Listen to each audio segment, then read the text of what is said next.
Hi hello everyone, আশা করি তোমরা প্রত্যেকে সকলে খুব ভালো আছো। আমাদের শিলিগুড়িতে আজকে অনেক দিন পর রোদ উঠেছে।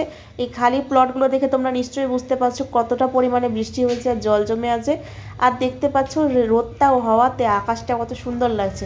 আর কাঞ্চনজঙ্ঘা একটু একটু দেখা যাচ্ছে বাড়ি থেকে।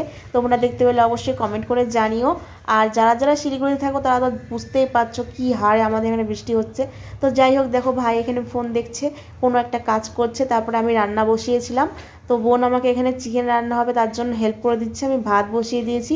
তার মধ্যেই একটা ঘটনা ঘটে গেছে, সেটা হচ্ছে ওখানে কারেন্টের তারে আগুন জ্বলে গেছে। আর কি জোরে একটা বিকট আওয়াজ হয়েছে, আমি আর বোন তো চমকে উঠেছি যে হঠাৎ করে কি হলো। আর সামনে যে গাড়িগুলো পার্কিং দেখছো, এটা একটা গ্যারেজ আর কি।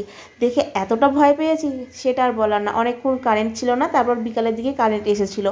আর দেখো এই ভুট্টাটা আমি কিনে নিয়ে এসেছিলাম খাওয়ার জন্য, 3টে এনেছিলাম। একটা একটুও ভালো না, রাত্রেবেলা চিকেন আর হচ্ছে রুটি। তো কার কার ব্লগটা ভালো লাগলো